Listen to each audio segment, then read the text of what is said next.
नमस्कार मंडळी, स्वागत आहे तुमचं आमच्या चॅनलमध्ये।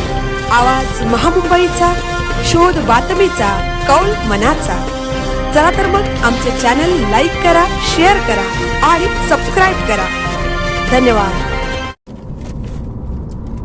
ICICI सेवा सहयोग फाउंडेशन आणि नावाशेवा पोलीस वाहतूक शाखा यांच्या सहकार्याने दुचाकीस्वारांना हेल्मेट वाटप। राष्ट्रीय सुरक्षा सप्ताहाच्या उपक्रमांतर्गत दिनांक 31 जानेवारी रोजी संध्याकाळी 3 ते 4:30 वाजेपर्यंतच्या दरम्यान नावाशेवा वाहतूक शाखा आणि ICICI तसेच सेवा सहयोग फाउंडेशन यांच्या संयुक्त विद्यमाने एक महत्त्वपूर्ण वाहतुकीचे प्रबोधन कार्यक्रम आयोजित करण्यात आला होता। या कार्यक्रमात 100 हेल्मेटचे वाटप करून वाहतुकीच्या नियमांबाबत अत्यंत महत्त्वाची माहिती देण्यात आली आणि हेल्मेट वाटपाच्या माध्यमातून नागरिकांना जागरूक करण्यात आले। यावेळी नवी मुंबई पोलीस वाहतूक विभागाच्या वरिष्ठ पोलीस निरीक्षक मार्गदर्शक म्हणून श्रीमती वैशाली गलांडे मॅडम, ICICI आणि सेवा फाउंडेशन यांच्या वतीने श्री विनय बर्वे, श्रीमती रेश्मा पट्टम मॅडम, श्री प्रशांत उपहार या मान्यवरांनी प्रबोधन करून कार्यक्रमात वाहतुकीच्या नियमांबाबत माहिती दिली। तसेच हेल्मेट वापराचे महत्त्व समजावून सांगितले।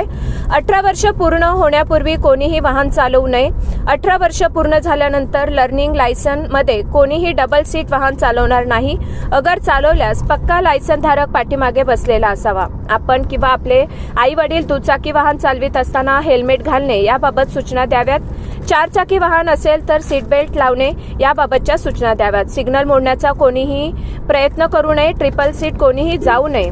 रॉंग साईडने कोणीही वाहन चालवू नये। काही नागरिक या नियमांचे पालन जाणून बुजून करणार नसतील त्यांना दंडात्मक कारवाईला सामोरे जावे लागेल। अशा प्रकारच्या सूचना देऊन भविष्यात वाहतुकीच्या नियमांचे कठोर पालन करावे अशा सूचना देण्यात आल्या। वाहनधारकांच्या आणि नागरिकांच्या वतीने या महत्त्वाच्या कार्यक्रमाचे आयोजन करून जनजागृती केल्याबद्दल आयोजकांच्या सर्व अधिकारी आणि कर्मचारी वर्गांचे आभार मानून अभिनंदन केले। आवाज महामुंबईचा चॅनलसाठी उमाकांत पानसरे, उरण।